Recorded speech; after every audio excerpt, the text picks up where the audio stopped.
حضرت انس سے روایت ہے کہ حضور نبی اکرم صلی اللہ علیہ وسلم نے فرمایا، کوئی نبی ایسے نہیں بھیجے گئے جنہوں نے اپنی امت کو کان کذاب سے نہ ڈرایا ہو۔ سنو، بے شک وہ کانا ہوگا اور تمہارا رب یقیناً کانا نہیں ہے، اور اس کی دونوں آنکھوں کے درمیان کافر لکھا ہوگا۔ حضرت عبداللہ روایت کرتے ہیں کہ حضور نبی اکرم صلی اللہ علیہ وسلم نے فرمایا، دجال کے گدھے یعنی سواری کے دونوں کانوں کے درمیان 40 گز کا فاصلہ ہوگا، اور اس کا ایک قدم 3 دن کے سفر کے برابر تقریباً 82 کلومیٹر فی سیکنڈ۔ اس طرح اس کی رفتار 2,95,200 کلومیٹر فی گھنٹہ ہوگی۔ وہ اپنے گدھے پر سوار ہو کر سمندر میں اس طرح داخل ہو جائے گا جیسے تم اپنے گھوڑے پر سوار ہو کر پانی کی چھوٹی نالی میں گھس جاتے ہو اور پار نکل جاتے ہو۔ وہ کہے گا کہ میں تمام جہانوں کا رب ہوں اور یہ سورج میرے حکم سے چلتا ہے، تو کیا تم چاہتے ہو کہ میں اس کو روک دوں؟ چنانچہ سورج رک جائے گا، یہاں تک کہ ایک دن مہینے اور ہفتے کے برابر ہو جائے گا۔ اس کی تفصیل دوسری حدیث میں آئی ہے۔ اور کہے گا، کیا تم چاہتے ہو کہ میں اس کو چلا دوں؟ تو لوگ کہیں گے ہاں، چنانچہ دن گھنٹے کے برابر ہو جائے گا۔ اور اس کے پاس ایک عورت آئے گی اور کہے گی کہ یا رب، میرے بیٹے، میرے بھائی اور میرے شوہر کو زندہ کر دو۔ چنانچہ شیاطین اس کے بھائی، بیٹے اور شوہر کی شکل میں آ جائیں گے۔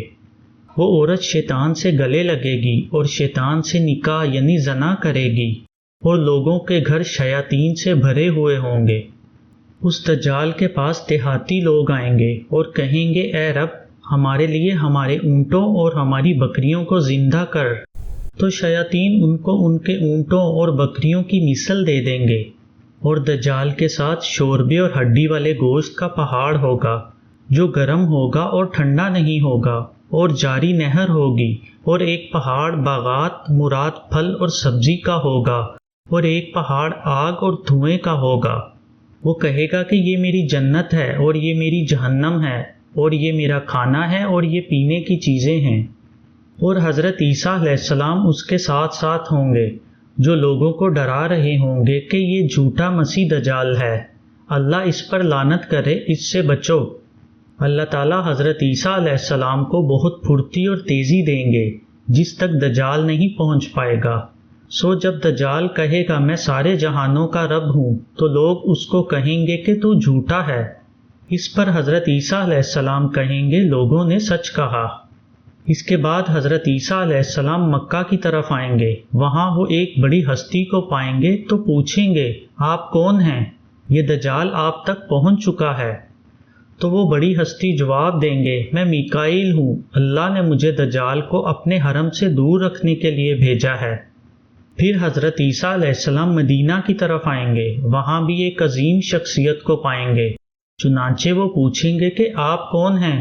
تو وہ عظیم شخصیت کہے گی کہ میں جبرائیل ہوں، اللہ نے مجھے اس لیے بھیجا ہے کہ میں دجال کو رسول اللہ کے حرم سے دور رکھوں۔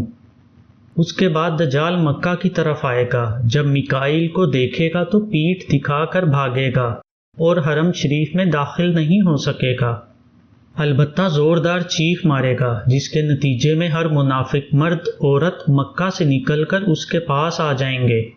اس کے بعد دجال مدینہ کی طرف آئے گا، سو جب جبرائیل علیہ السلام کو دیکھے گا تو بھاگ کھڑا ہوگا، لیکن وہاں بھی زوردار چیخ نکالے گا، جس کو سن کر ہر منافق مرد عورت مدینہ سے نکل کر اس کے پاس چلا جائے گا۔ اور مسلمانوں کو حالات سے خبردار کرنے والا ایک شخص یعنی مسلمان جاسوس یا قاصد اس جماعت کے پاس آئے گا جنہوں نے قسطنطنیہ فتح کیا ہوگا اور جن کے ساتھ بیت المقدس کے مسلمانوں کو محبت ہوگی، یعنی تعلقات ان کے آپس میں اچھے ہوں گے، اور غالباً یہ جماعت ابھی روم فتح کر کے واپس دمشق پہنچی ہوگی۔ وہ قاصد کہے گا، دجال تمہارے قریب پہنچنے والا ہے۔ تو وہ فاتحین کہیں گے کہ تشریف رکھیں، ہم اس دجال سے جنگ کرنا چاہتے ہیں، تم بھی ہمارے ساتھ ہی چلنا۔ تو قاصد کہے گا کہ نہیں، بلکہ میں اوروں کو بھی دجال کی خبر دینے جا رہا ہوں، اس کی غالباً یہی ذمہ داری ہوگی۔ چنانچہ جب یہ واپس ہوگا تو دجال اس کو پکڑ لے گا اور کہے گا کہ دیکھو، یہ وہی ہے جو یہ سمجھتا ہے کہ میں اس کو قابو نہیں کر سکتا، لو اسے خطرناک انداز سے قتل کر دو۔ چنانچہ اس کاست کو آروں سے چیر دیا جائے گا۔ پھر دجال لوگوں سے کہے گا کہ اگر میں اس کو تمہارے سامنے زندہ کر دوں تو کیا تم جان جاؤ گے کہ کیا میں تمہارا رب ہوں؟ لوگ کہیں گے کہ ہمیں تو پہلے ہی سے معلوم ہے کہ آپ ہمارے رب ہیں، البتہ مزید یقین چاہتے ہیں۔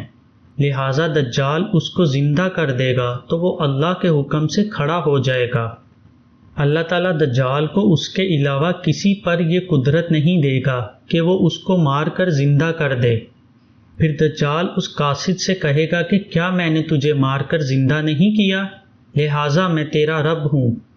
اس پر وہ قاصد کہے گا اب تو مجھے اور زیادہ یقین ہو گیا کہ میں ہی وہ شخص ہوں جس کو نبی کریم صلی اللہ علیہ وسلم نے حدیث کے ذریعے بشارت دی تھی کہ تو مجھے قتل کرے گا پھر اللہ کے حکم سے زندہ کرے گا، اور حدیث کے ہی ذریعے مجھ تک یہ بات پہنچی تھی کہ اللہ میرے علاوہ تیرے لیے کسی اور کو دوبارہ زندہ نہیں کرے گا۔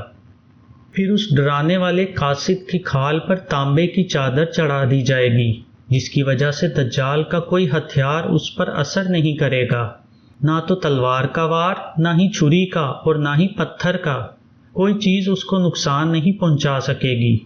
چنانچہ دجال کہے گا کہ اس کو میری جہنم میں ڈال دو، اور اللہ تعالیٰ اس آگ کے پہاڑ کو اس ڈرانے والے قاصد کے لیے سرسبز باغ بنا دیں گے، لیکن دیکھنے والے یہی سمجھیں گے کہ یہ آگ میں ڈالا گیا ہے، اس لیے لوگ شک کریں گے۔ پھر دجال جلدی سے بیت المقدس کی جانب جائے گا، تو جب وہ عفیق کی گھاٹی پر چڑھے گا تو اس کا سایہ مسلمانوں پر پڑے گا، جس کی وجہ سے مسلمانوں کو اس کے آنے کا پتہ چل جائے گا، تو مسلمان اس سے جنگ کے لیے اپنی کمانوں کو تیار کریں گے، یعنی جو بھی اسلحہ دور مار کرنے والا ان کے پاس ہوگا۔ یہ دن اتنا سخت ہوگا کہ اس دن سب سے طاقتور وہ مسلمان سمجھا جائے گا جو بھوک اور کمزوری کی وجہ سے تھوڑا سا آرام کے لیے ٹھہر جائے یا بیٹھ جائے، یعنی طاقتور سے طاقتور بھی ایسا کرے گا۔ اور مسلمان یہ اعلان سنیں گے، اے لوگو تمہارے پاس مدد آ پہنچی، یعنی حضرت عیسیٰ ابن مریم علیہ السلام۔